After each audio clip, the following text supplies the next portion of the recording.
Welcome to the Networking Group USA podcast, where we're building relationships on opportunity, not obligation. I'm your host, Brendan Elliott, here to spotlight local business professionals, sharing their journeys, successes, and their best networking tips. Each episode is your inside track to genuine connections that grow your businesses and expand your network. Let's dive in and discover the stories behind the businesses that are shaping our community. We are here with Amy Naples, who is the Executive Director of the Plymouth Area Chamber of Commerce. We're very excited. This is our podcast specifically designed around the power of networking. Before we get into some best practices of networking and some of the impacts that you've seen throughout the community and in the state of Massachusetts, tell us a little bit of a background on you, where you're from, who you are, how you even landed in the role of Executive Director of the Chamber. How much time do I have for that? You have as much time as you need. All right. So I have been the Executive Director for the Plymouth area in the Duxbury Chamber for about 9 years now. But I've been with the organization 20. So I celebrated 20 years in August. Okay. Yeah, so basically straight out of college. Took a little time bartending, trying to figure out my ways and what I wanted to do. I went to school for elementary education to be a teacher. And I did my student teaching and thought, oh my gosh, this is not for me. It was a lot harder than I thought. So now instead of babysitting children, you babysit adults. That's right. Right. Very similar. I think I use a lot of skills that I learned with children. Today, I'm just Organizational skills, directing, all that stuff. Absolutely. Where did you bartend? It was Jamie's in Manomet at the time. Okay. Yeah. But worked at different spots around town, through college. I went to UMass Dartmouth. So I didn't go too far. So born and bred in Plymouth. My whole family is from here. I have really deep roots. My grandfather was part of the Mabbitt Mills. So the Mabbitt Mills were where 71 West is, or Isaac's Restaurant, as many people remember it. That was a wool manufacturer, and that was my grandfather's family. Whoa. So really deep roots in Plymouth, and I love it here. It's beautiful. What's not to love? It's on the ocean. I'm a beach girl. You're definitely a beach girl. That is one thing I learned in the few years we've gotten to know each other. You are, if there's sun is out and there is sand, you are going to be there. You betcha. I live on the beach. So that's kind of my backstory. So I've been with the organization many years. I love my job. It's something different all the time. I love that I have the opportunity to pivot and try new fun things. And I'm the type of person who wants to change things up all the time. I want to see what sticks. I'm not afraid to take chances in that respect. And I think someone like myself was good during COVID, where the whole world was thrown upside down. And we didn't know what to expect. And it was like, all right, let's try this. Let's do this. Yeah. So that's basically kind of how I got into it. And so I just saw the position was available at the chamber. It was an admin position. I applied. My boss, Dennis Hanks, he was an incredible mentor. He's now in Florida, working in a very similar industry in the timeshare. Dennis hired me. I have held several positions: membership director for many years, director of operations, chief operating officer, program director. So I've done a little bit of everything. So I kind of have a good understanding of how the organization runs. I love that. Now, correct me if I'm wrong. The Plymouth Chamber is one of the largest chambers in the state, right? It is. Okay. It is. Let me throw that softball up for you. Right. What do you got? It's one of the Boston Business Journal's largest chambers. I'm not sure where we ranked. We just put in all of our filings, so I'll have to see where we rank. But it's under 10. So wow. Boston, Worcester, Metro, South, and then South Shore Chamber, and then us, I believe. Wow. Yeah. You wouldn't think that although Plymouth is such a huge area geographically, I don't know that a lot of people would think that Plymouth would have that many business owners that not only are located in the greater Plymouth area, but also are so active as to join. Sure, but we are a regional chamber. So we cover 9 towns on the lower South Shore. So from Marshall down to Plymouth, and then out to Carver, Halifax, and everywhere in between. So the bulk of our membership, of course, is from Plymouth, because that's kind of the hub of the South Shore right now. And, so many different industries, whether it's hospitality or manufacturing. We have a large, diverse group of industry. So Plymouth is kind of the hub. I would say about 600 of our members are probably based in Plymouth, maybe a little less, but we are roughly about 850 members strong. That's a big chamber. It is. I've been a part of some other chambers, and they're in the process of growing or rebuilding or whatever, and that number is usually right around 300. So to be almost triple that is a huge testament to you and your team as far as what you guys are doing. Yeah. Have you noticed? Plymouth is such an interesting area because you were born and bred down that way. I came from up 24 in the Bridgewater Taunton area, and so which is where the Hey Coach podcast Studio 224 is located. Thank you so much to Derek. Right, Give him a little shout we got to give him a little shout out. Right, make sure to follow the Hey Coach podcast and thank him for allowing us to use his studio. When we were coming out when we were home on college break. It was like, where do you want to go? There were a couple different places. And then it was the old T-Bones. It was going down to Main Street. And so It was one of those places where you went there to drink, but it wasn't really known as a destination, at least to the people outside of the Plymouth area, right? When did you see Plymouth start to shift? For sure. I've noticed a big influx over the last few years coming down to Plymouth and the town of Plymouth really working hard, on the ground level to build up Plymouth. When did you see that shift kind of happen? It's hard to say, but I would say like probably 8 to 10 years ago, we have become a foodie destination. If you think about it, we had every type of cuisine you could possibly imagine. We have breweries, we have wineries, we have something for everybody. And some of the best restaurants. You don't have to travel to Boston anymore to have an amazing dinner, a nice fancy meal, and not pay a fortune or travel too far. Yeah. So we've kind of not deal with any of the bullshit traffic too, right? Exactly. Like who wants to go into the city anymore? Not me. Yikes. No thanks. That's awesome. We actually had to go to Providence yesterday because the kids' school was doing a Marvel night at the Providence Bruins game. That's so we dressed fun. them up in the Hulk and Spider-Man outfits and brought them there. And as I'm driving to Providence on a Sunday night and hitting traffic, by the way. Oh, you did? I'm going, why did we sign up for this? Why are we doing this? I mean, it was awesome once we were there, but I'm just not a city guy. And I feel like you either have to want to be a city person to actually still live in the city. I agree. Yeah. Anytime I go, I have fun. It's great, but I'm happy to leave. I could never do that every day. No. Quality of life is so important for me. Even just working in the city, sure. Yeah. You make probably more money, whatnot, but is it worth it?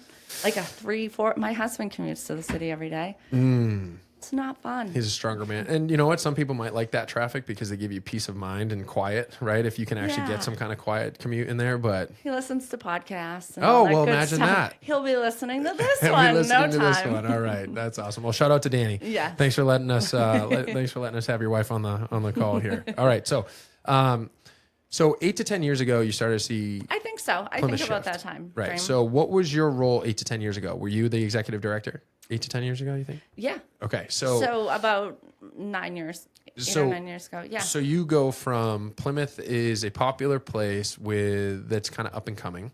And then you have this shift where now it's a destination. How did you and your team at the chamber...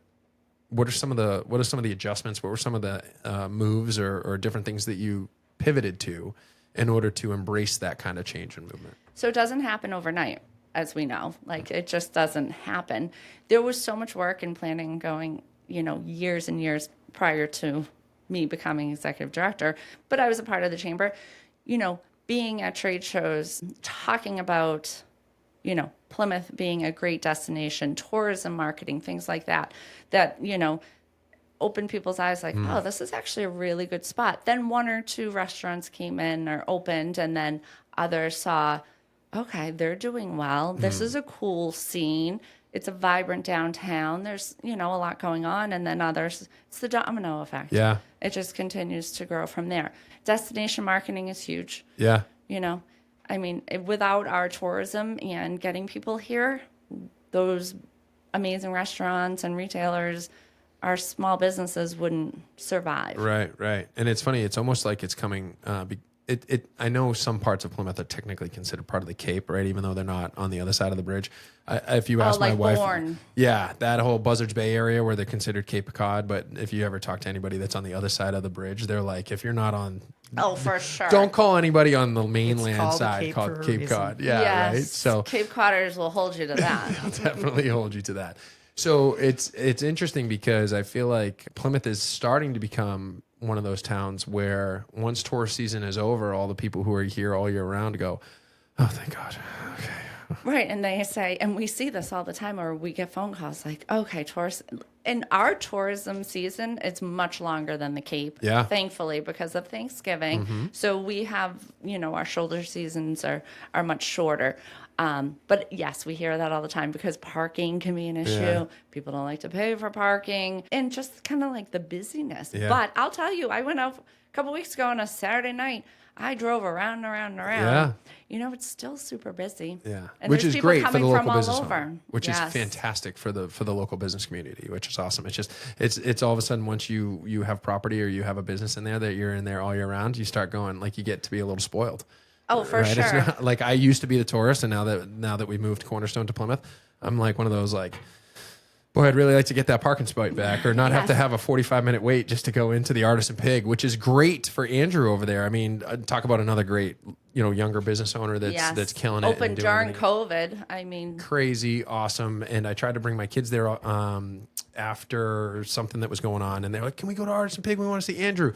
And we went, and the line was around the block, and I'm like, the guy turned around and looked at me and goes, this is when you go to the dollar menu at McDonald's. And I was like, we don't eat fast food in our house, but that's a great call because I had all 3 kids by myself. But long story short, just saying it's awesome to see how thriving Plymouth has become, that it's not just destination and not just tourist, but it survives throughout the whole season. And I think the Chamber of Commerce has a big part of that. Now, I will tell you, as somebody who is a part of your board of the Plymouth Chamber of Commerce, you and your team do things significantly different than other chambers. So when you sit down with your team, tell me a little bit about how those meetings go, because you definitely are not afraid to think outside the box. You're constantly thinking about different ideas. And I do think it's safe to say that other chambers look to you as a model of success and where is a good place to go because you've already done it. Right. So a trailblazer. I think so. Sometimes, though, I think they think I'm crazy. Like, they're like, oh, Amy. Everybody here thinks she you're goes crazy again. until it works, and then you're a genius. Isn't that what they say? Right? Right? Everybody's going to think you're crazy until it works. I love mean, a little crazy. I do too. I mean, we've kind of coined ourselves not your average chamber. We like to be a little unique, a little different, provide opportunities that are different outside the box. Some place where you can have fun. It doesn't have to be stuffy. It can be fun. We want you to build valuable connections and build relationships, not just get out and network and pass business cards. It's about Oh boy, Gina.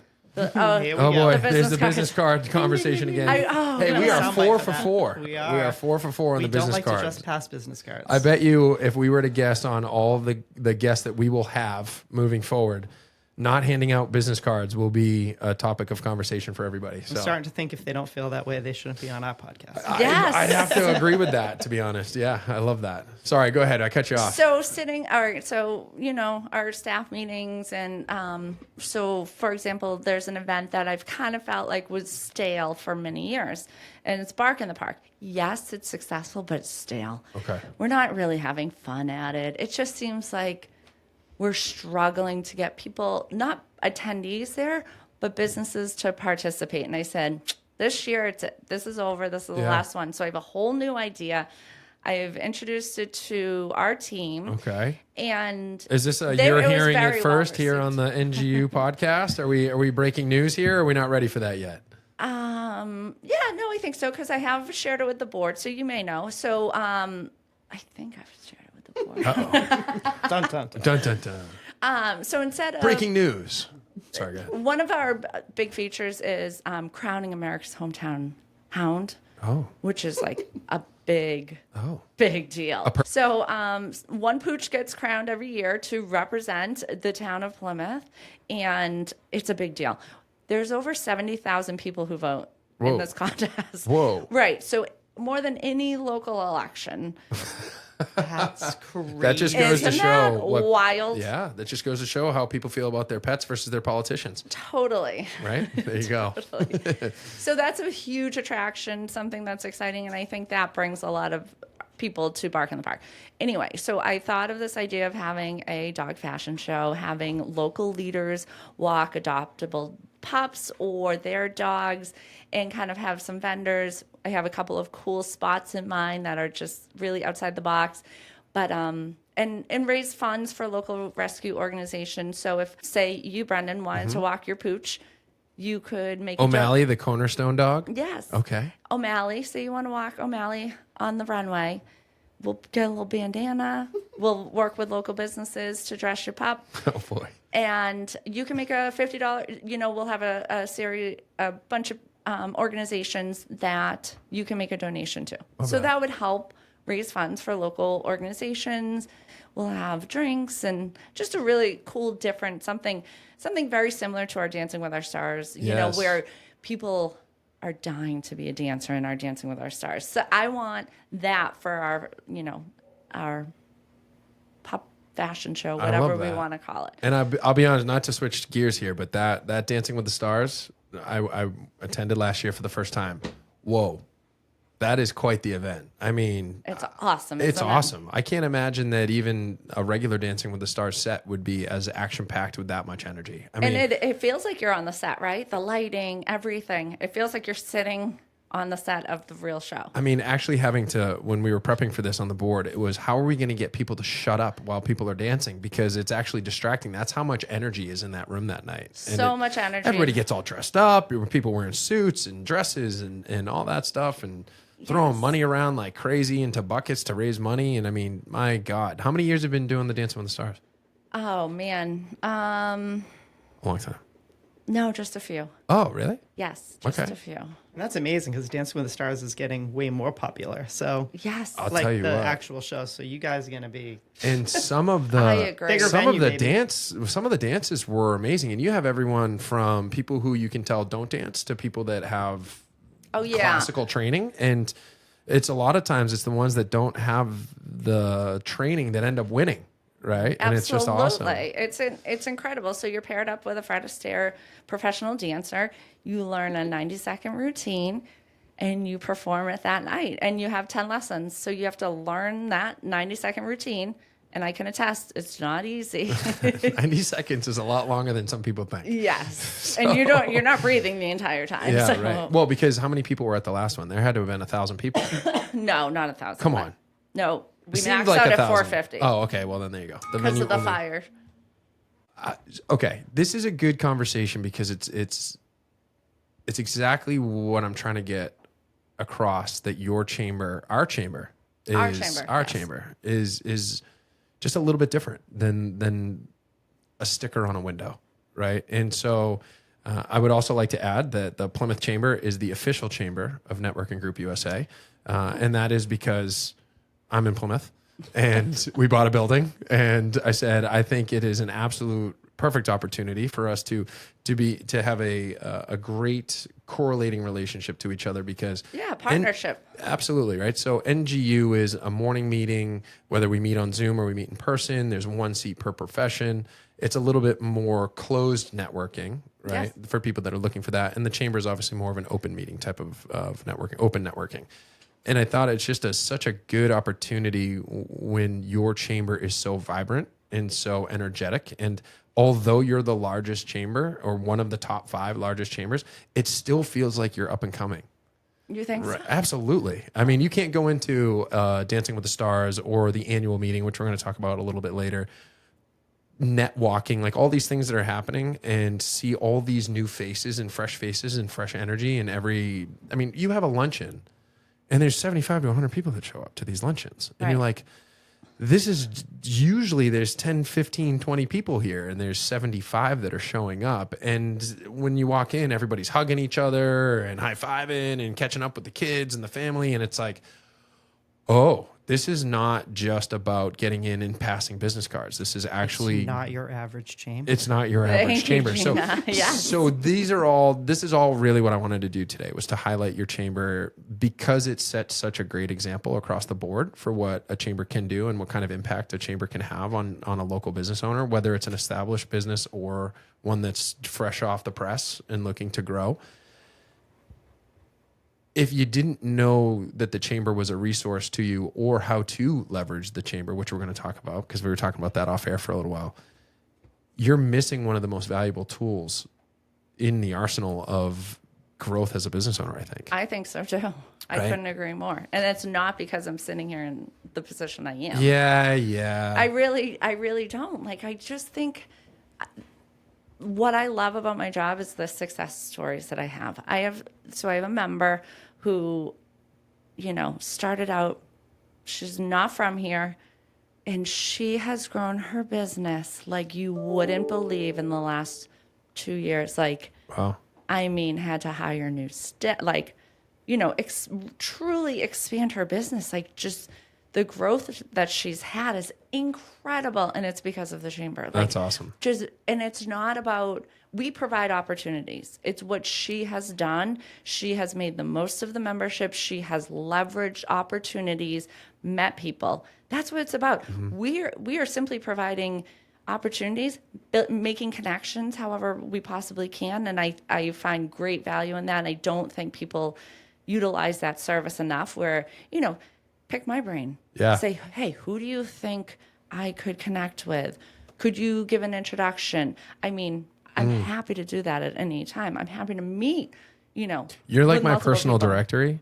And I like to think that I'm the I got a guy, right? We're going to have a whole nother segment on that at some point because I do that's kind of been what has been my shtick is being Because the you're a person. networker, you're NGU, you're a huge networker. Yeah, and yet somehow I find myself going, Amy, I need somebody. Do you know somebody that does this? So when the I've got a guy has to go to somebody else, and that's the person, that's the one I'm standing across the table here on the podcast from, which I is love why I knew that. we needed to have you here. So that. to tie back to the Dancing with the Stars, because we have a bunch of different rabbit holes that we're going to go down today. I know. Right. So the things like the Dancing with the Stars, that's not something that somebody came to you from. I don't even know if there's like a head chamber organization or whatever, but nobody came to you and said, hey, you know what you should do?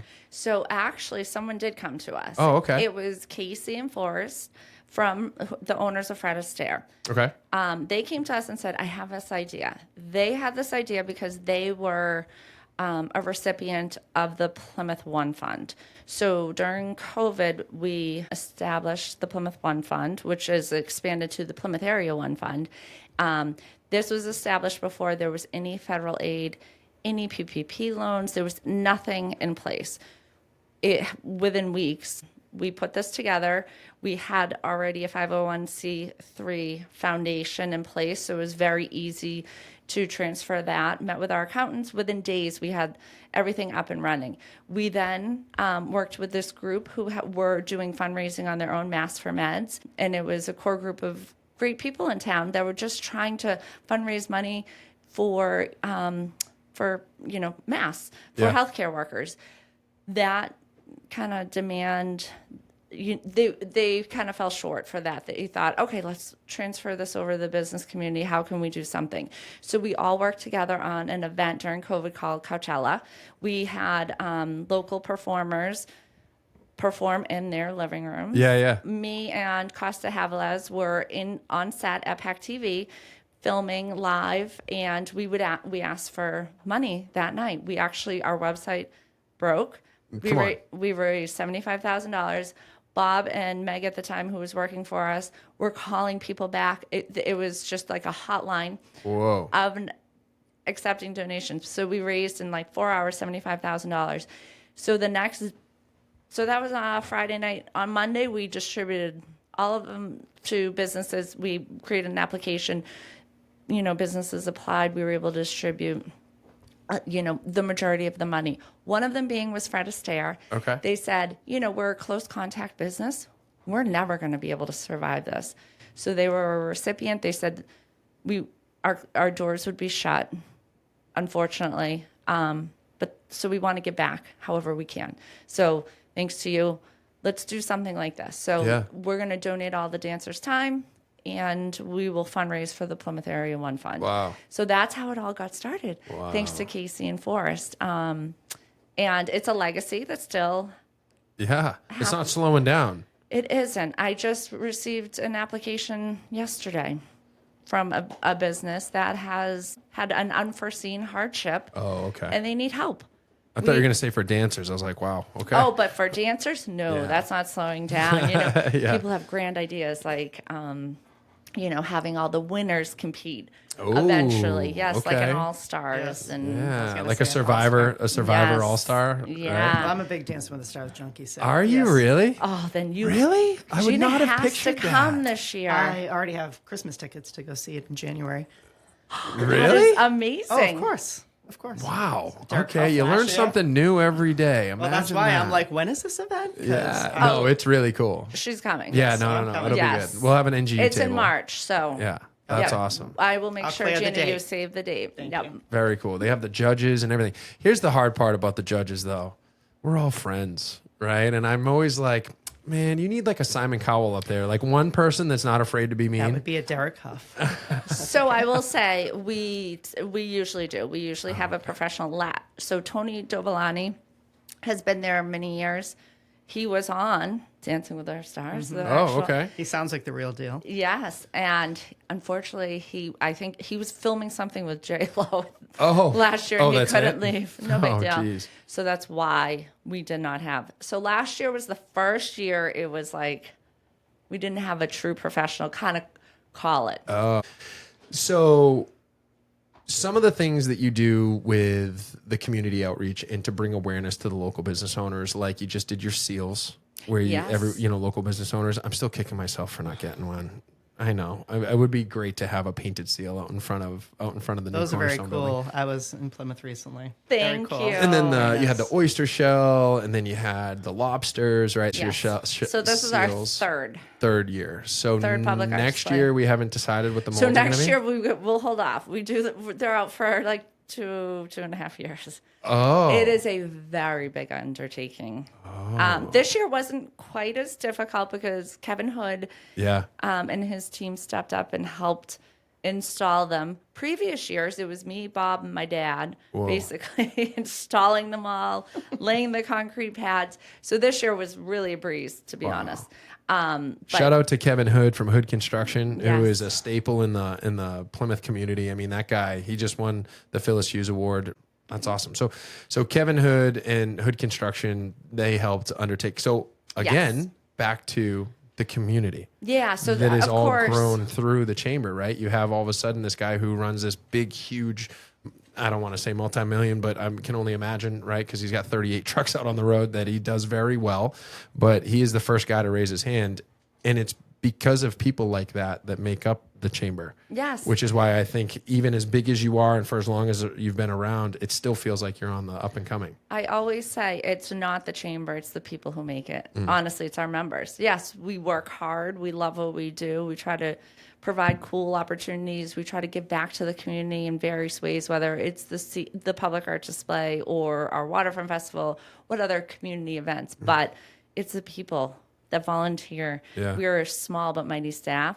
We can't do what we do without volunteers like Kevin Hood stepping up and doing things like that. And shout out to your staff too. I mean, I love Incredible. them, right? Yes. Bob and JR and Allison. I mean, all you guys are just absolutely fantastic. 100%. We are a very tight-knit team that work very closely and really like a well-oiled machine. Yeah. I am so thankful for them. Yeah, and Bob recently joined the Networking Group USA Plymouth chapter. And then in Yes. addition to joining the chapter, he also became our 5th board member, which is fantastic. He's a great asset for that. He's huge. He's True. huge. And even just like we just had our night event where we only do one of them a quarter. Yes. Just to take it offline and get everybody around without that stuffy kind of networking feeling where you can just kind of rub elbows and go from there. He already came up with some great ideas on Yes. 2026. We were talking about it this morning, Oh, you were? actually. Yeah.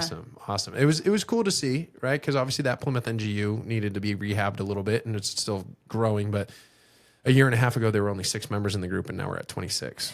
And you Right, said so- something earlier, like obviously it's a networking group. And a lot of times people are like, oh, well, what should I join?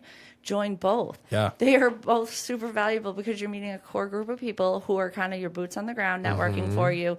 And then chamber, much larger scale events, meeting different people. Right. So Right. I always tell everyone, join both. Yeah. You're crazy not to join both. And if you join both, the way that our structure for membership is designed, both of our organizations between NGU and the chamber are still less than half of what some other organizations cost to join. Yeah. So you basically get a 2 for half type of setup going Absolutely. on, right? Buy two, get half off. Buy two, get half off. Buy BOGO. Yeah, right. Anyway. BOGO, exactly.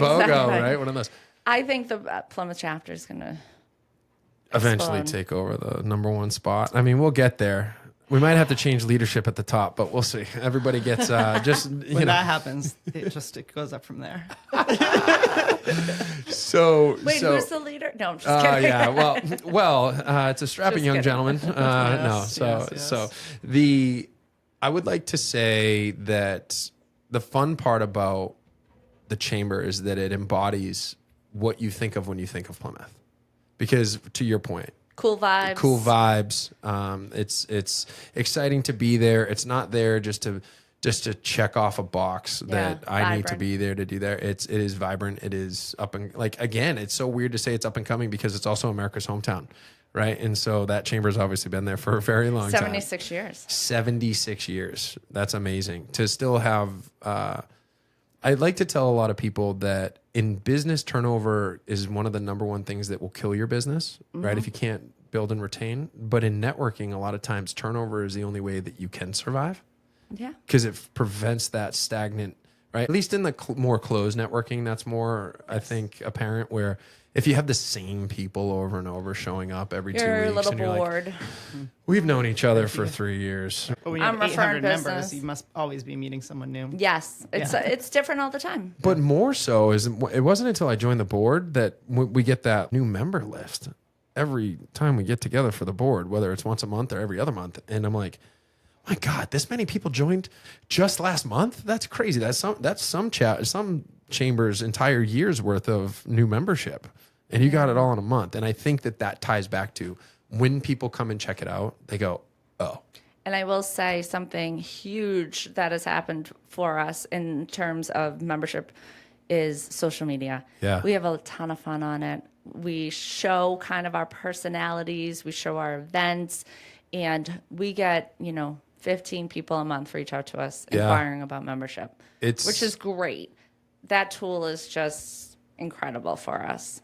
It's exactly how social media should be used to help grow awareness Yes. of a business. You guys absolutely set up the template for other businesses to model to the Thank you. point where Andrea, who's our new director of marketing and public relations, I say to her almost every day, I go, why do I keep clicking on all of this chamber stuff and our company is not up there? Like, what do we need to do? She's like, I'm on it. I'm meeting with JR. We're going to figure it out. But every time it's like, when you see all those little dots at the top, I never skip over the Plymouth dot because I always know when Stories. I can thumbnail. Yeah. The stories, the thumbnail, whatever you want to call it. Good. Cause I click on it. I'm like, something fun's going to come up. And yeah, it makes you smile. It's funny. It shows our quirky little personalities.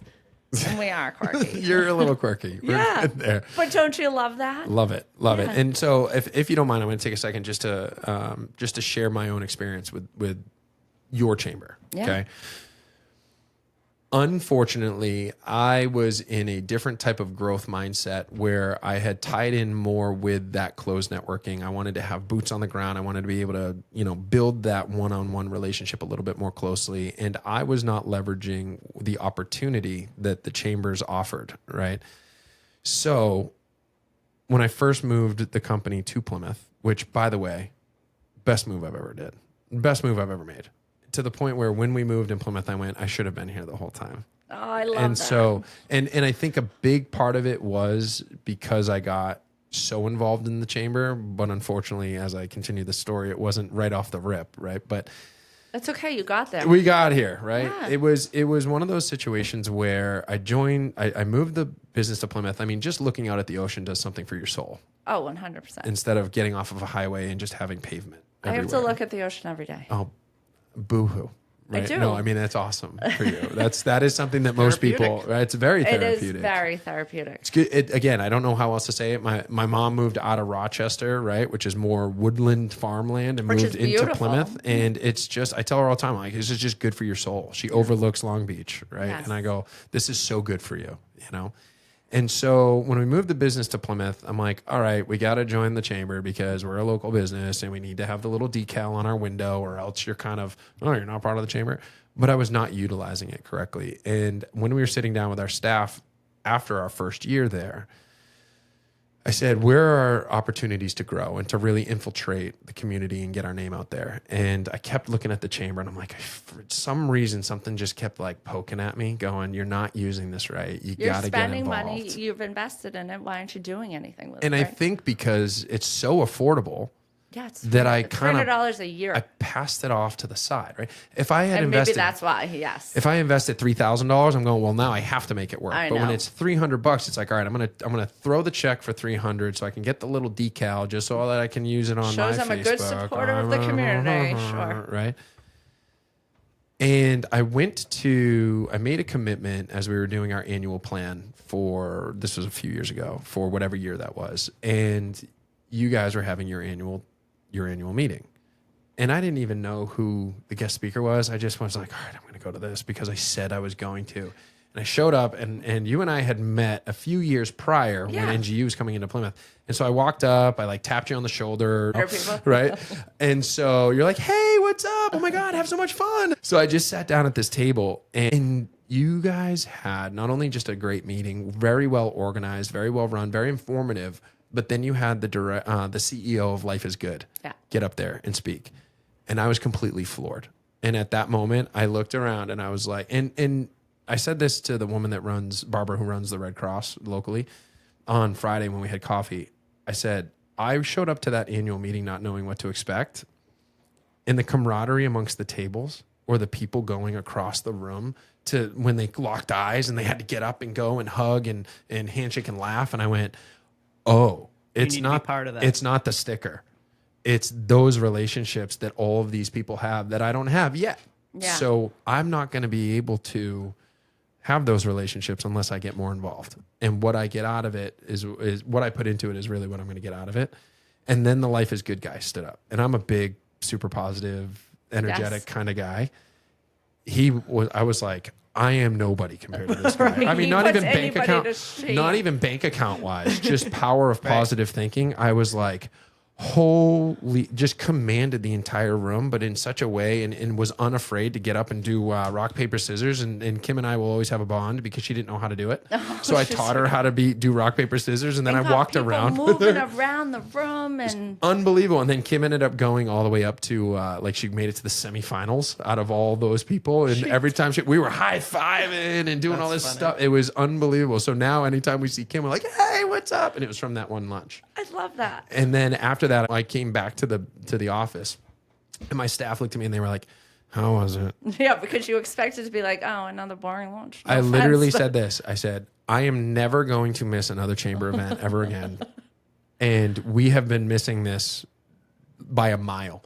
I want you to print out the calendar every month because they create a calendar, and that is going to be the first thing that goes in my calendar every month. So still to this day, Michelle Shrath on my team, she's awesome. She prints out the calendar and she like circles the one she knows I want to go to, and then she puts it on my desk and she goes, circle the other events that you want. And I go, all of them. I like just put them in my calendar because by showing up, by being consistent, and by having the mindset that I've always think that I've had or always wanted to have, where I'm going to give first. Yeah. And if that's all I'm known as is the guy that is constantly trying to give the shirt off my back or help out or reach out with a helping hand, good things will eventually happen. Of course. Your chamber seems somehow, well, not somehow, I mean, it's obviously with a purpose. You cultivate that environment. Thank you. Where you have just a plethora of people, not a handful, an army of people that are constantly going, how can I help? Yes. How can I help? So to some of the other people out there that might not know about the chamber or know how to leverage the chamber, can you just dive into that a little bit? And how long did it take you to build that? Like being Within consistent. a year. Exactly. Within a year. Just being consistent and sticking to it, right? Yeah. And I think it was easy. And all those gains that all you got the out of them. gains. Yeah. And I think it was just super easy because once I became more consistent a few times, and then I reached out to you and you introduced me to Brian McGowan, and then, Michelle and Kevin Hood and all those people that we've now, I would consider good friends of mine. Yeah. I'm the newest guy to the group, but I'm just working hard to stay invited to the table. That won't last long. Yeah, right. And so it's they all welcomed you with open arms, and it was interesting, right? It was, we're willing to welcome you in without being stuffy, like you're not part of the crew, right? They were, yeah, come on in. But then I think I was allowed to stay in the group because you guys all saw like, oh no, this guy's one of us. Like he was he really does want to help and constantly asking how to help. Great guy who wants to give back. It's not just about you. Yeah. Yeah. But you guys set the tone. That's where I'm trying to go with it. Because we've all been to those different networking groups and networking events where it's a bunch of sharks fighting over a piece of fish in the middle, and they're all trying to get their chunk of flesh. Are there any things that you do specifically that you can point to for how you've created that environment? I don't know, Brendan. I think it's just been through the years of like learning and making sure it's a very welcoming environment. We have ambassadors there. And as a new member, you're paired up with an ambassador buddy. So there's always a welcome from an ambassador. I think that's just that natural, organic vibe you set.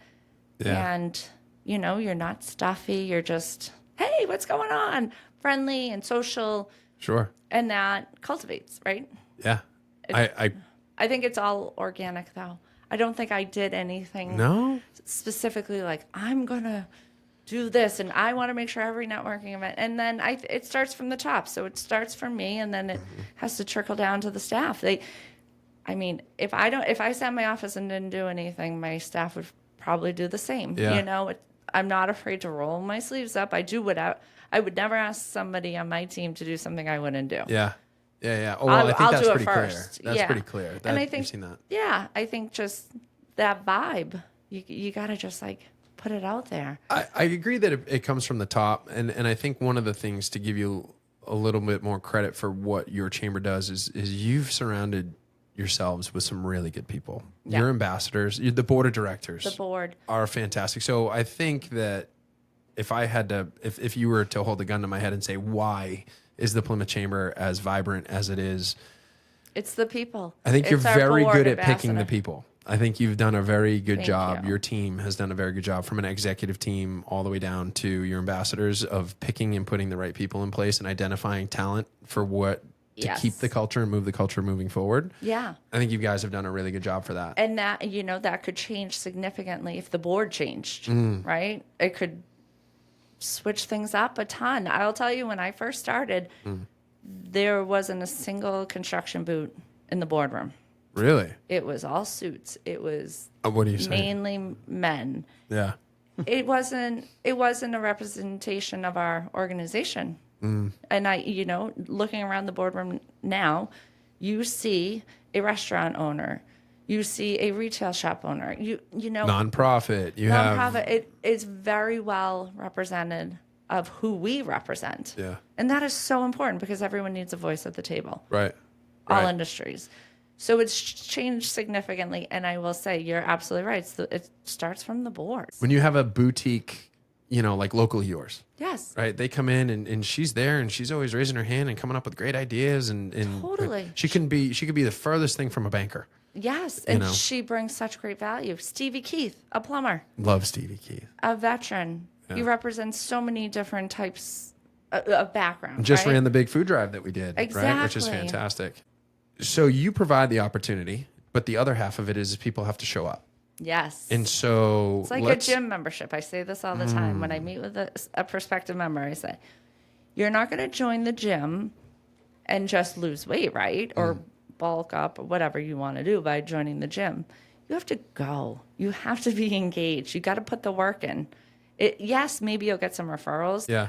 But you got to put the work in, make those valuable connections. And otherwise, it's just not worth the investment. So what do you see in your 20-year career? What are some of the bogeys that you want to watch out for? So I'm going to put myself in a situation here, and you're going to coach me through this. There's a lot of business owners out there that don't leverage the chamber that should. Right. And I think part of that is the fear of the unknown. Feeling sure. like I don't want to put myself out there for the fear of rejection or for whatever other reason. They're just not maybe the best people. not their thing. It's not their thing. Yeah. But you hear this podcast or somebody says, or you meet a local business owner and they go, oh my God, you're not part of the chamber? What do you think some best practices are for somebody who might not be the class clown, center of attention, want just all eyes on you at all times as soon as you walk in a room? Okay, so the first thing is know that you grow when you're out of your comfort zone. That's when we grow. Okay. So accept that. suck it up Okay. and be open to growing. Attend our membership orientation. Learn about each one of the events, what is best for you, because business after hours might be a more comfortable atmosphere than a networking luncheon. Maybe a Okay. networking luncheon is better, maybe a morning mixer. And then, so attend that, kind of really learn, dive in, because we go into a lot of detail in all the events, what we do, the opportunities, and then, connection opportunities. And then meet with either myself or Bob and really have a conversation about, all right, so I'm a little nervous. What do you think I should do? If I know that, I know I am going to get you to a networking luncheon. And you are going to sit with me, and I'm going to introduce you to some ambassadors who are going to introduce you to others. And you're going to feel comfortable by the time you leave. And this has happened, hundreds of people. So that is what it's all about. So take the time to meet with me. Go through our membership directory. Like if you have certain people you want to connect with, look through the membership directory. You can go through the categories, reach out to me. I'm happy to make some email introductions, set up one-to-one meetings for you. Yeah. Have coffee, and honestly, just meeting with us to identify areas that they can get involved is probably the best practice for our organization. Yeah. Networking, certainly don't expect to go home with business. Yeah. Don't show up to a business after hours like, all right, I'm going to get, 5 businesses or Yeah. whatnot. Consistency is so important. So show up Yeah. again and again and again, and you're going to meet a lot of the same people and build that relationship. Because let's be honest, people aren't going to do business with you if they don't trust you. 100%. There's nothing worse than sitting down with somebody for a 30-minute or even an hour coffee. They suck all the oxygen out of the room. And then next thing you know, I'm signing up for some subscription for soap. Yeah. And they're like, oh, and actually I got some in the truck if you want, or in the car That's if you the want. And I'm last like, meeting you ever have with that person. I'll tell you what, it is a automatic check the box, all set, not written them off that I Yeah. won't be nice to them. Of course, there's no upside to that. But the idea that you are in this for you Yes. is a major turnoff. And it's the people who They are coming don't. and staying at your restaurant or eating at your restaurant, but then you're also running into them the next day, and then they're coming and using your services at the same time, right? And Yeah, think about who's investing in your community, right? Like donating to the Little Leagues, donating to our local nonprofits, like very critical, important resources for our community. yeah, It's our small business owners, right? 100%. Not the big box, not Amazon. Think about that. Like, who do Yeah. you want to give your money to? I want to give it to the guy who's giving it back and putting it into the community. absolutely. Couldn't agree more. I think the other side of it too, which is nice with your chamber or our chamber. I want to keep saying ours. It's ours, It is our yes. chamber. I think one of the nice parts about that is not only do you have the right people in place to help navigate people who might be nervous or whatever, but I also think the village governs itself too. And what I mean by that is if you are new and you try to do that business card thing, people will let it slide the first couple times, but then after that, somebody's going to pull you over and be like, "Hey, just so you know, Yeah, this isn't how that this works. is a little bit of a different area. This is a little bit of a different community, and this is Right. how we roll, right?" It's not speed networking where you're like just trying to get as many business cards out as possible. It's Yeah. about building connections. Yeah. I think if you can have the mindset going into whatever networking event that you're going to, where you're not looking to find clients at that event, you're looking to find referral partners. Yes. We have 20 to 25 new first client, like first meetings with new clients a month, just me personally, let alone the other 8 advisors that we have. Wow. I can't tell you the amount of times, at least once per meeting, where somebody goes, "Hey, do you have a," and so having a whole arsenal or Rolodex of people that I can go, "Yeah, I've got somebody for you." That you're confident that they're going to do a good job and provide. That I can make a warm introduction to and say, "Oh my," You're in good hands. I had a client come in and they were talking about being at a bank and or needing to go to a bank or whatever. And I said, no, here's what you're going to do. They had a family member that passed away, so they had to do some stuff. So here's what you're going to do. You're going to go up the street, literally up the street to 3 Commerce Way, right, to Northeastern Savings Bank, and you're going to walk in there, and you're going to see Kristen in the back corner. You're going to walk over there, or you're going to see Darla over behind the scene, right, and you're going to go, Brendan Elliott sent me here. I need help. And I promise you, both of them are going to stand up, right, and help you. Yep. And sure enough, she actually did drive right from my office to Northeastern Savings Bank. And Kristen texted me. She's like, oh my God, she's here. Thank you so much. I appreciate you sending her. But I had so much confidence. And this was a client that was investing a lot of money with me. So I had to be very careful about who I'm sending. You're not just going to send her anywhere. You are going to refer her your best and most valuable relationship, right? And I think in the banking, and especially with banking, right? Yeah. And I think that is something that is passed over by so many business owners or people who are in sales or business professionals, where they think that it's how many people can I know for me to get tunnel vision. Yeah, it's not that. Right. It is if I'm the person known in the community as a resource where you can come to me for the things I don't do, who do you think you're going to come to for when you need what I do? Right. You're not going to go to somebody else. You're coming to me for a plumber. I'm not a plumber. But if you're coming to me because you respect me enough to know that I have a quality of people, the real power of an organization like the Chamber of Commerce is to take the opportunity to build the relationships that are available to you to build your arsenal of resources to give out to other people. Yes, absolutely. Right? Yeah. And have fun doing it, which is where you guys break the mold a little bit. Thank you. Because everything you do is fun. And in addition to that, you guys are also responsible for opening an entirely new chamber in affiliation with your chamber. Can you tell me a little bit about that? So we've always covered Duxbury as one of the 9 communities we served. And 2 years ago, probably 3 years ago now, we were approached by State Representative Josh Cutler. Okay. Because the Duxbury Business Association had disbanded.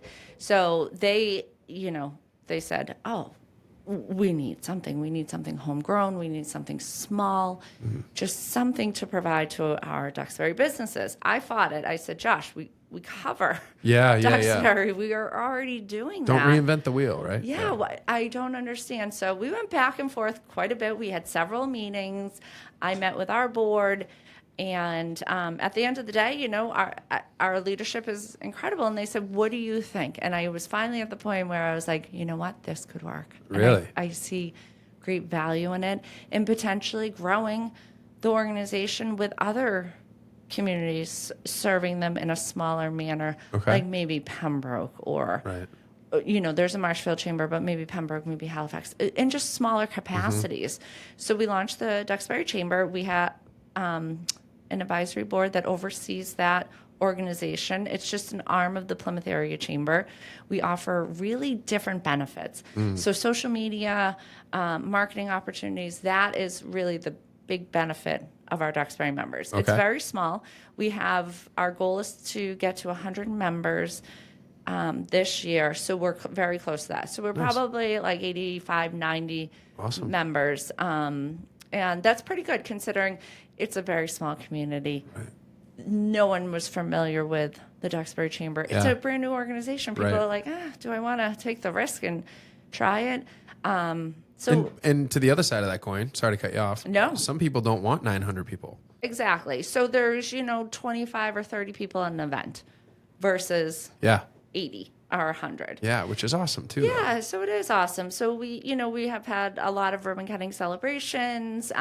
We host after hours events, things like that, morning mixers. These are much smaller benefits. The cost is $100 to join, but it's more marketing based opportunities. But the type of events are still similar to it still has that Plymouth touch to it, right? Because I remember I forget where I was. Actually, I think I was at home and I saw you guys posting something about the Island Creek oysters where you guys went out, and I love Island Creek oysters. Yes. And I was like, what? Where did I can't. Yes. Where was this event on my calendar, right? I was like messaging Michelle. I'm like, did we miss an event? Am I supposed to be at Island Creek Oysters right now? And she's like, no, I wasn't on the event, I swear. And then it became like it was a Duxbury event, which I was meetup, which I was welcome to attend. Yes, you are. I just missed that. My own problem. But then all of a sudden I found myself going from 3 years ago, here's my $300 for a sticker, to having like serious missed that. FOMO. I had like the most legit FOMO because who doesn't like eating oysters out on the bay in Duxbury with a bunch of people that I love? So I think that's a really cool part. That's why when I go back to saying that I think that the Plymouth Chamber is 76 years in, 900 members, and still has that vibe that it's up and coming. Yeah. Which is really cool. That's that vibrant side. And one thing that I always try to instill with the team and our board is we work for our members. So if there is something that you're looking for, let us know. If you think we're missing the mark, if you think we're not doing enough marketing, if we could do something better, like, we work for you. Yeah. We work for our members. That's my boss. Yeah. That's Bob's boss. Like, we work for our members. I've heard you say that a few times, which is quite a different conversation that most people in your position would not have, of the members are your boss. You've said that. I've heard you say that a few times, and that's when it switched me. I went, oh, this is different. Because for you to go, no, we have to answer to that because they're our boss. Like, the board is our boss. The ambassadors are our boss, the members. And obviously the board and the ambassadors are also members as well. And they represent the bulk of the membership. Yeah, and that's I think that's, again, it starts at the top with that mentality, and that cascading message all the way down is important. Which so we is cool. always want to do our best for the members. What are some of your upcoming events? Yeah. And we talked about the Dancing with the Stars, and we're going to do a pup fashion show, right? Yeah, we talked about the seals. Okay. So we have so many events. Our largest event that we work all year on is the Plymouth Waterfront Festival. Yeah. 40,000 people attend that. We have 280 artisans, crafters, businesses participating. We have a ducky dash race. We have entertainment, local performers. That Plymouth Waterfront was so important that 4 days after we had gotten out of the hospital from our third baby in less than 5 years, we were pushing the carriage around and we made the appearance. I couldn't believe it. More of a shout out to my wife for having 3 children in less than 5 years. And on the Plymouth Waterfront, I'm like, hey, listen, I'm going to swing by this. She's like, we'll go with you. I'm like, okay, that's great. She is a trooper. She looked amazing. I'm Wild. like, how is this possible? I was floored to see you. And the night before, we went to the Marshfield Fair. And you were so sweet. You were like, I don't think I can be there to volunteer. I'm like, you think? Yeah. I think you have your hands full. The overall cascading message will be that Plymouth Chamber really is not your average chamber, and that you do not need to be a polished veteran in the networking world to be able to find. You don't need a suit. Show up in your jeans, your work boots. Come as you are. Be comfortable. Yeah. Agreed.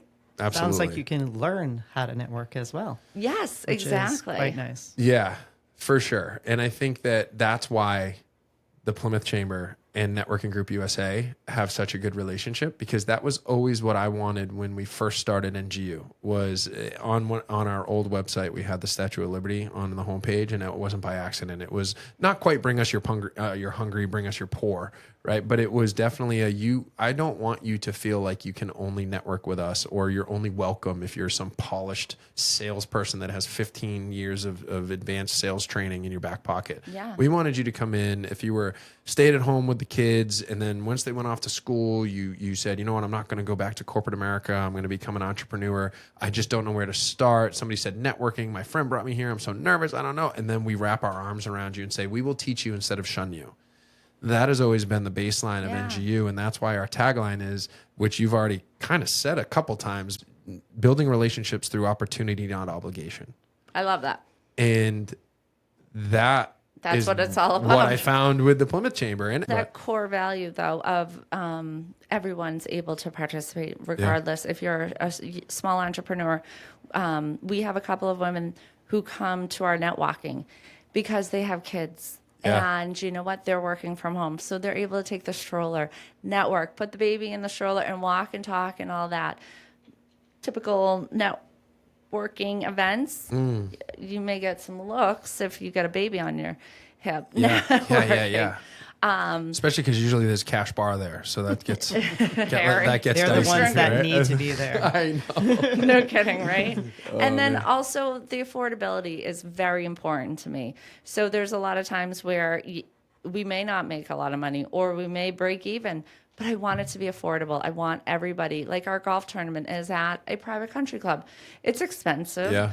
but I want them to be able to participate. Sure. So I don't want to, outprice the average person. Yeah. The good practices for networking. What are some of the no-nos that you've seen over the years of just like oh God, this just is not the way to do it? Give me some examples of that. Like,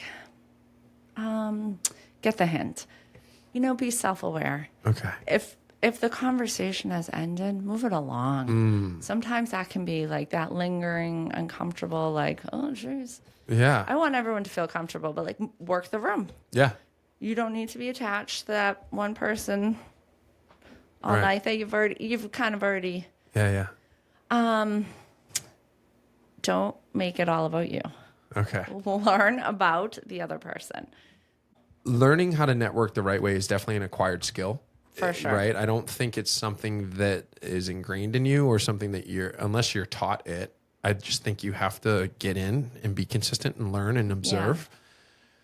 Yeah. As somebody who sure does like the sound of their own voice and likes to be the center of attention, that was something that I had to learn over the years, and I'm glad that I kept it going at it because I wanted to keep going and keep learning and using networking as a tool.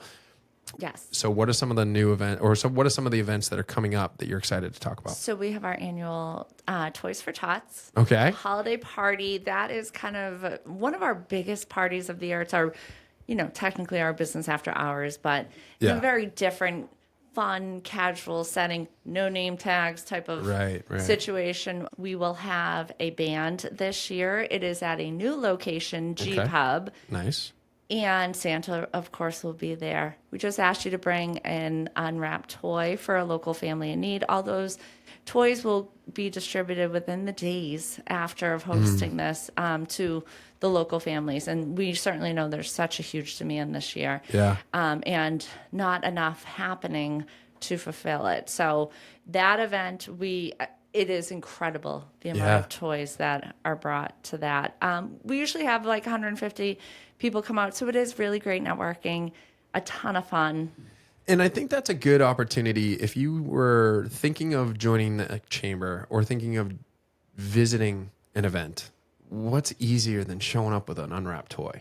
Right. It's such a good icebreaker. You walk in there, you're not awkward where you're like looking for the bar so that you can have something in your hand. Like you're walking in with a toy and you have the Marines there, right? Yes. Last year you had the Marines, which were really cool. Marines there again.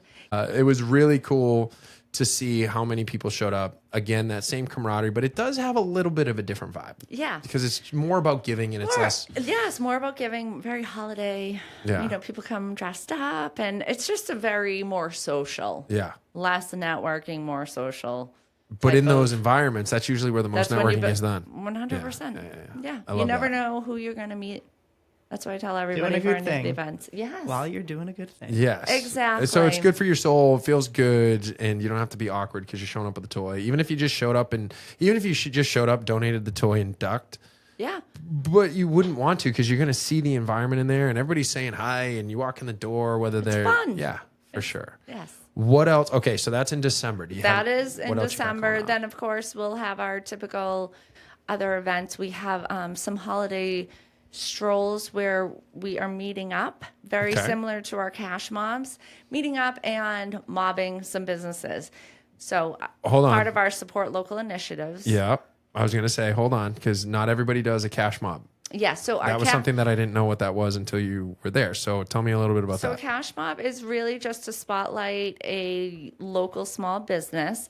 We ask people to show up at a location. Nobody knows who we're mobbing. It's a surprise for the business owner and the attendees. So say we meet up at East Bay parking lot.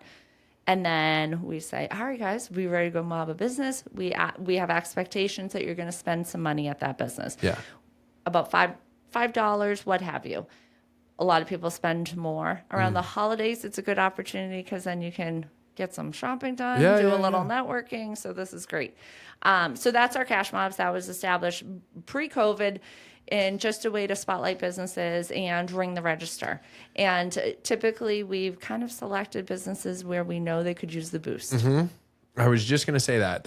Let's not pass over this cash mob thing as it's just a cool little event because you will have some companies that I've heard as testimonials that they're like, you know what? The little bell over the door just didn't quite ring that day. Yes. And then all of a sudden, in comes 20 to 30 to even more than that sometimes, And local thousands business of owners. dollars. And you take 50 people and they all add, 15, 20, $25. And next thing you know, that just doubled, the sale for the week or whatever it was that they needed. Exactly. We've Yeah. seen a lot of tears from business owners. You Really? know, they're so thankful. Yes. That's awesome. Yeah. And it's really cool. So this year we're going to do 2. We're calling them like little strolls. Okay. So we're not just choosing one business. So it's going to be a little different. We're going to encourage you. We're going to give you a list of chamber members Okay. to go and support. Like a little, I like that. Yeah. Okay. We'll have some ambassadors out.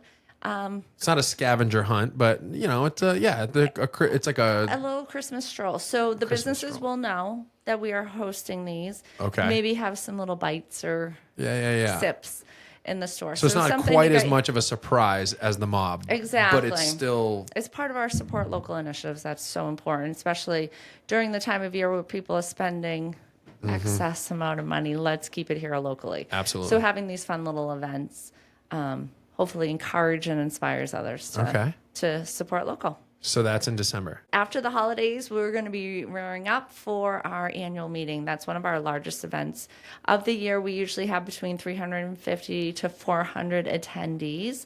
And the annual meeting is an overview of the chamber. I strongly encourage people who are maybe not familiar with the chamber or wanting to learn more about it to attend that event. You'll see the election of our board of directors. You meet all of our board members.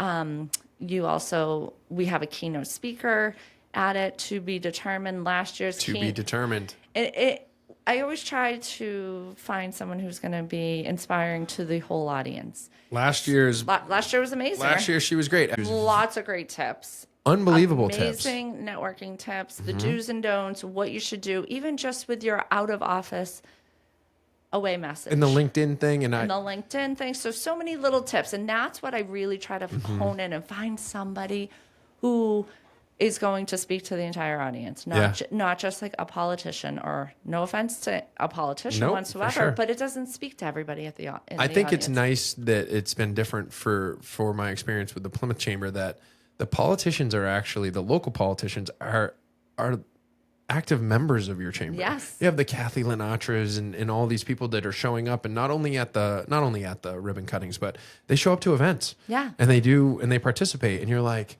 oh, okay, this is They're not not just looking to speak. Yeah. They're there to network. They're Yeah. there to be a part of the organization. yeah. To serve the community. To serve the Yes, community. Imagine that. thank you. And then also, I thought, which was really cool, I know we want to keep going with the different events, but I thought it was really cool that you guys hosted local politician debate before the last election. And I thought that was really cool, because I've gotten to know some of the politicians just because they show up and they're active.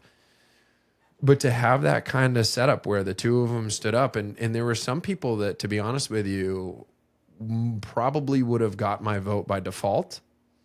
To after that, I voted for the other person. Yeah. Because of the way that they conducted themselves on stage. And I went, or either the way that they conducted themselves towards another person, or the way that they refrained from engaging. Or didn't answer the question, and you're like, you are skirting all around yeah, this. right. And I will say it is strictly on business issues, Mm-hmm. economic development initiatives, workforce development, things like that. And that is what, Yeah. typical debates you don't hear from. So it's very specific. We do have those on election years. So Yeah. stay tuned. We used to have one every year, our legislative breakfast. It was stale. Yeah. So I said, let's change this up. Let's have a Yeah. debate style. I like it. Yeah. I like it. So That went out with the dog photos. what's that? Exactly. That went out with the dog photos. Yeah. Two still events. She If things made. get stale, you got to change it Maybe up, the right? politicians need to do a fashion show. Yeah. Exactly. Can you imagine? Oh my God. Or Dancing That'd with the be cool. Stars. You should make the politicians do Dancing with the Stars. Kathy Lenatra has been Has she been a contestant? She's such a good sport. She is a good sport. She's awesome. so good. She's awesome.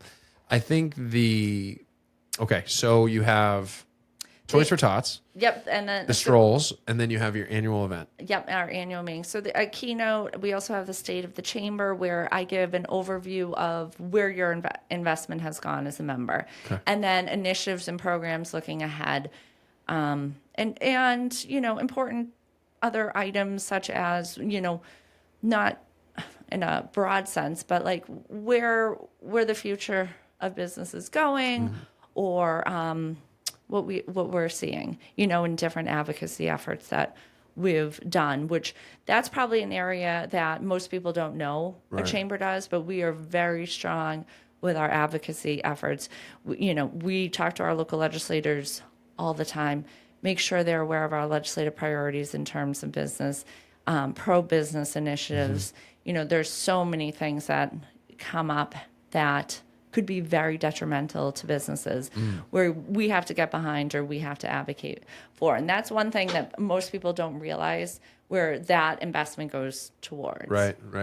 Okay. But it's so important. Yeah. Because a united, strong voice, such as a chamber, is much greater than one business person trying to advocate at a state level. More than just the sticker on the window. It's more than just the sticker on the Always.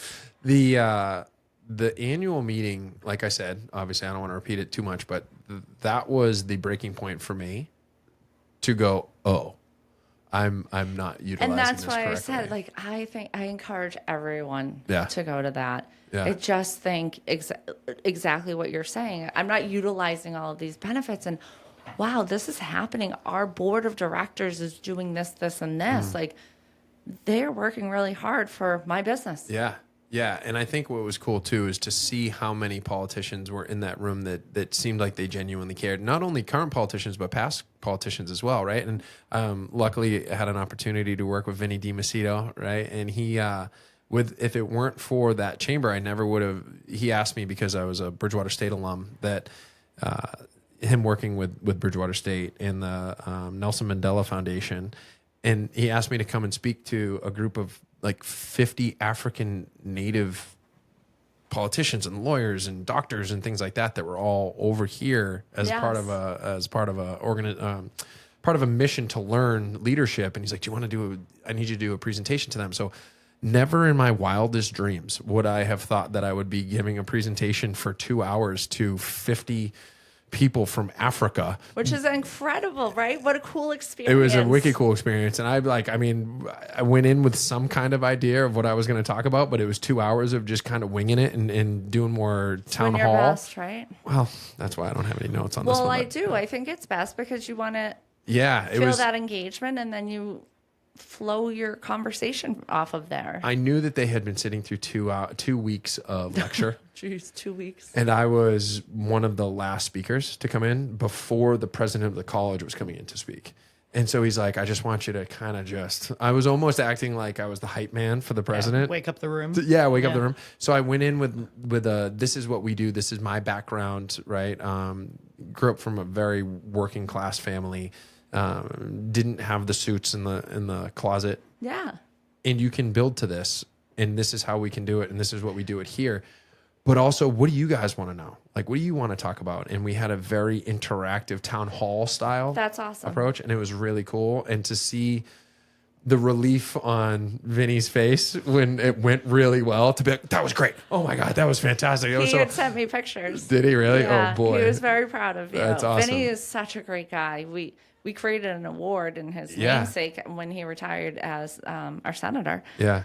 Because he has always been the champion for small businesses, and That's awesome. it seemed only right to be able to have that in his namesake. And he's just been such an incredible part of the board. He also serves on the board, and and I don't know I would have had that opportunity if it weren't for the chamber, to be able to be introduced to a guy like Vinny. And I might have been introduced to a guy like Vinny in passing, but because I was on the board, or a part of the chamber, it kind of held a little bit more clout that we could now have that conversation together and then move on. And build that relationship, get to know each other. And he's like, "Hey, you're coming in." Yeah, and then I saw him at the Phyllis Hughes Award, and he came up, he gave me a big hug, and we're like, "Hey, what's going on?" Like, we had known each other for our whole lives. So it's a really cool, it's a really cool environment. The annual meeting, I think, if the nice part about the annual meeting is you can be exposed to 450 people, or you can just go in and sit at a table. And the only people you would actually really have to talk to is the person to the left and to the right of you. Yeah, or those 8 people there. And that's it, right? And so it allows you big crowds are not your thing. Yeah. They don't have to be. And it doesn't feel, do you think it feels like a Not big at all. crowd? Not at like all. You're not smushed into a room. Like you're having lunch, you're Mm-hmm. enjoying, you're listening, you're hopefully getting some good information, some meaningful For sure. info. Yeah. So as we wrap this up, if we were to give you, you don't have to take the full 30 seconds, but if you wanted to take 30 seconds to give your organization the best commercial that you can think of why somebody should join the chamber or what value the chamber brings, why you should join. This is why you should come be a part of the family. The Plymouth Area Chamber of Commerce is a nonprofit organization representing 9 communities on the Lower South Shore. We work to provide meaningful, valuable connections for you and your business. We work to make your business thrive. Come check out the Plymouth Area Chamber. I am sure there's something fun and unique that you are going to love. And it's not your average chamber. And it is not. Definitely the Plymouth Area not. Chamber is not your average Not chamber. your average chamber. Well, I want to thank you for taking the that all time. right? That was fantastic. As we wrap this up, I really appreciate you for everything that you do for the community. It's as somebody that prides themselves on their networking skills and their marketing skills, it has, without a shadow of a doubt, increased not only my exposure to the community and the outreach that I've been able to give back to the community through the Chamber of Commerce, but you've given myself, my staff, the other advisors that are learning from me an opportunity to learn from you guys and do it in a way that we just want to have fun. Everybody wants to have fun nowadays, sure. right? And so thank you for everything that you do. Thank you. That is honestly the best compliment I can receive. Good. That you're having fun and that you're making valuable connections and that you are teaching your other advisors And how even it's done. after a year of being on the board, I'm more excited about next year than I was last Yeah, year. you got your feet wet. I got now my you feet know. wet, You right? kinda- I can Yes. start speaking up in those meetings. No, I'm just kidding. I won't do that to you. But No, I don't. no, you've Brendan, always been I work very for you. You speak up as much as you want to. careful. You're going to want to take that back. But no, so, but I really appreciate you. I appreciate everybody that you have over there from Right Bob back and at JR you, and Brendan. Allison, everybody, the entire board, all the ambassadors. That's so okay. Thank you so much. Thank you for your support. Yeah. Truly, you are incredible within the community and always being such a big cheerleader, not only here and having me, but thank you. My pleasure. So it's the Power of Networking Group USA, where we are building relationships through opportunity, not obligation. See that? We even got a standing ovation. So thank you so much. All right. So that's great. We're going to wrap that up. And thank you so much.